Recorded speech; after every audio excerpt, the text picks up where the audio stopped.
जो करते हो दूसरे को करने को कहो। तो शिष्य से बनाने का आदेश महादेव ने दिया है। तो जिन्होंने आदेश दिया है उनके आदेश में तो ताकत होगा ना। हमारे आपके समझाने से कोई नहीं समझता। जब तक वो महादेव की दया नहीं होगी हमारी बात को सुनकर कोई शिष्य से नहीं बनेगा। मगर चाहत तो हमको आपको रखना होगा ना, कोशिश तो हमको आपको करना होगा ना। सब चीज महादेव के दया के भरोसे में ना छोड़ देंगे। एक बार ना ऐसे गुरु भाई कोई पूछे, मतलब साहब के पास गए हुए थे, तो साहब कहते हैं कि क्या हाल चाल है, कैसा महादेव का काम चल रहा है। तो गुरु भाई बोले जी ठीक है, चल रहा है, बाकी महादेव की दया। तो साहब कहते हैं ठीक कहते हैं, माँ बीमार होगी जानते हो कि ठीक होगा महादेव की दया से, फिर भी डॉक्टर के पास लेके दौड़ते हो। एक डॉक्टर से ठीक नहीं होता है, डॉक्टर बदलते हैं, जबकि जान रहे हो कि ठीक होगा महादेव की दया से, फिर भी डॉक्टर पे डॉक्टर बदल रहे हैं। महादेव का एक काम ऐसा है जिसको महादेव की दया पे छोड़ दिया जाए, इसके लिए कोई प्रयास नहीं किया जाना चाहिए। तो महादेव के काम के लिए भी हमको आपको प्रयास करना चाहिए। और सच्चाई यही है, साथ मात्र शिव देते हैं, इस दुनिया में कोई साथ नहीं देगा। साहब कहे कि मेरा भोगा हुआ अनुभव है, इस दुनिया में आपका कोई साथ नहीं देगा, कोई मतलब कोई नहीं शिव के अलावा। मगर शिव साथ कब देंगे? जब शिव से आपका अपनापन का रिश्ता होगा तभी ना शिव साथ देंगे। तो शिव से अपनापन का रिश्ता है ही नहीं, तो शिव मदद मिलेगा उनसे? नहीं ना मिलेगा। तो बाबूजी कह रहे हैं महादेव को, दिन रात प्रणाम कर रहे हैं, मगर जो बाबूजी कहते हैं उनका बात सुनते ही नहीं है, तो खुश होंगे? अभी आप यहाँ से घर जाइए और आपका बेटा आपको अगरबत्ती दिखाने लगे, जल फूल चढ़ाने लगे, हो सकता है अच्छा लगे स्वागत में। आप कहते हैं बेटा एक गिलास पानी ला के दो, वो ला के नहीं दिया। अगला दिन फिर आया वो अगरबत्ती दिखाने, तो आपको अच्छा लगेगा? काहे नहीं लगेगा? आपको प्यास लगा था, पानी मांग रहे हैं, तो आपको पानी नहीं मिला और वो अगरबत्ती दिखा रहा है, आप खुश हुई? नहीं ना हुई, क्योंकि वो आपका बात नहीं माना। तो सोच के देखिए, आप अगरबत्ती दिखाते हैं, जल फूल चढ़ाते, जो करते हैं पता नहीं क्या कर रहे हैं हम लोग, मगर सोचना होगा ना कि आखिर हम क्या करें जो वो प्रसन्न हो जाए, महादेव हमसे खुश हो जाए। तो जो उन्होंने कहा है वही करिएगा तभी ना वो खुश होंगे। उन्होंने कहा है लोगों को शिव से बनाओ, तो ई काम छोड़ के बाकी दुनिया का सब काम कर रहे हैं, तो सोचिए महादेव प्रसन्न होंगे? नहीं ना होंगे। तो उनसे हमारा आपका अपनापन का रिश्ता होगा क्या? वो हम जो चाहते हैं मिल पाएगा उनसे? नहीं मिल पाएगा। यही कारण है जीवन के दुख कम नहीं हो रहे। 3 सूत्र को रटिए नहीं, 3 सूत्र को जीवन में उतारिए, इस नियत से करिए। ये 3 सूत्र हम इसलिए कर रहे हैं ताकि हम शिष्य बने। और शिष्य बनेंगे कैसे? जब तक दूसरे को शिष्य बनाएंगे नहीं तो शिष्य बनेंगे। इसीलिए महादेव से दया मांगिए कि हे शिव, आप मेरे गुरु हैं, मैं आपका शिष्य हूँ, आप मुझ शिष्य पर दया कर दीजिए। महादेव ऐसी दया करिए कि मैं आपका शिष्य हो जाऊं। सिर्फ शिष्य होने के लिए महादेव से दया मांगिए। साहब कहते जिस काम के लिए वो गुरु बैठा है उस काम के लिए हम लोग उनको कहते ही नहीं है, बाकी सब काम के लिए कहते हैं। कहते करते ना, कष्ट होता है तो कहते ना महादेव को, जो भी परेशानियां होती है महादेव को कहते हैं ना। तो साहब बोले कोई दिक्कत नहीं है, कहो यार, मगर जिस काम के लिए वो शिव गुरु के रूप में बैठे हैं उस काम के लिए क्यों नहीं कहते हैं? वो बैठे हैं हमको आपको शिष्य बनाने के लिए, तो शिष्य बनिए हम आप। इसके लिए भी तो दया मांगिए उनसे कि महादेव आप हम पर ऐसी दया करिए, मैं आपका शिष्य हो जाऊं। इसके लिए महादेव से दया मांगना और इसी नियत से लोगों को समझाना है कि दूसरा व्यक्ति उस शिव को प्यार करने लगे, उस महादेव को अपना समझने लगे। इसी नियत से लोगों को भी शिव से बनाने का प्रयास करिए। नए लोगों को शिव से बनाइए।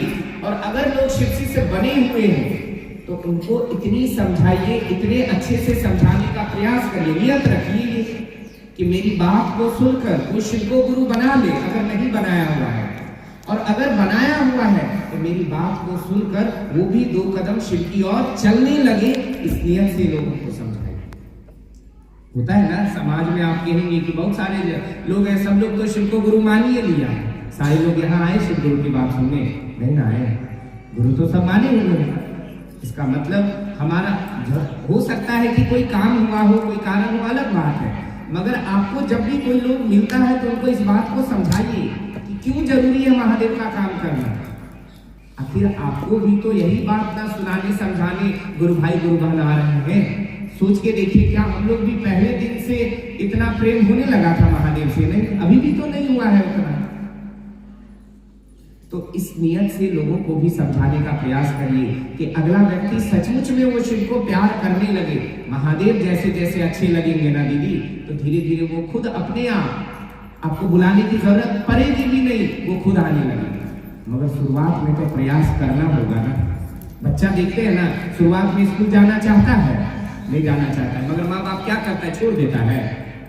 माँ बाप को पता है पढ़ाई का महत्व क्या है, उसको जबरदस्ती हो, बहला के हो, फुसला के हो, चॉकलेट बिस्किट दे दे करके हो, मगर स्कूल पहुंचाती जरूर है। धीरे धीरे वो बच्चा समझ में आ जाता है उस बच्चे को पढ़ाई का महत्व क्या है। अब उस बच्चे को कोई नहीं बोल रहा है स्कूल जाने, अपने चला रहा है। वही चीज है, हमको आपको समझाना होगा लोगों को। जितनी बुद्धि है, जहां समझ में आए, जितना आपको समझ है उतना बताइए। बाकी महादेव को कहिए, साहब दीदी को कहिए, हमको जितना बुझाएगा उतने ना बोलेंगे। हाँ, मगर बोलने से पहले, समझाने से पहले महादेव साहब दीदी को कह दीजिए कि आप साथ रहिएगा ना, हमसे वही बोलवा दीजिएगा कि मेरी बात को सुनकर सामने वाला व्यक्ति सचमुच में आपको अपना समझने लगे, वो आपकी और दो कदम चलने लगे। ऐसी दया करिएगा, देखिएगा धीरे धीरे लोग समझने लगते हैं। तो ताकत वहां से मिलता है, जिन्होंने आदेश दिया है वो ताकत देते हैं उसमें। इसीलिए हमारी बात को सुनकर कोई शिव को गुरु बनाता है। हमारी आपकी सामर्थ्य क्या है? इसीलिए दीदी महादेव का काम जरूर करिए। आप नहीं कर, शिष्य गुरु का काम शिष्य ही ना करेगा तो हम आप किसके शिष्य हैं? शिव के। तो शिव गुरु का काम कौन करेगा? हम ही आप ना करेंगे। बाप का काम बेटे ना करेगा तो गुरु का काम शिष्य ही ना करेंगे। तो गुरु ने कहा है संसार के एक एक व्यक्ति को शिव का शिष्य बनाना। तो हम जिस समाज में अभी रह रहे हैं, पहले कोशिश करेंगे ना इस समाज के एक एक लोगों को शिव शिष्य बनाकर, समाज का एक एक लोग बन जाएगा। फिर कोशिश करेंगे बगल वाले गांव में भी जाने का, उसके बगल वाले गांव में भी जाने का, मगर शिव शिष्य तो बनाना होगा ना। अगर गुरु की दया चाहिए, अगर गुरु की दया प्राप्त करनी है, अगर महादेव की दया चाहिए, गुरु दया किस पे करेंगे? शिष्य पे ना। हम आप शिष्य बने हैं? अभी नहीं बने। हम आप शिष्य बने क्यों नहीं है? क्योंकि अभी तक हम लोगों ने शिष्य बनाया नहीं। हम आप दूसरे को शिष्य बनाएंगे तो शिष्य बनेंगे, शिष्य बनेंगे तो गुरु की दया होगी, गुरु की दया होगी तो जीव शिव की ओर चलेगा, हमारा आपका मन सिद्ध जैसा होने लगेगा।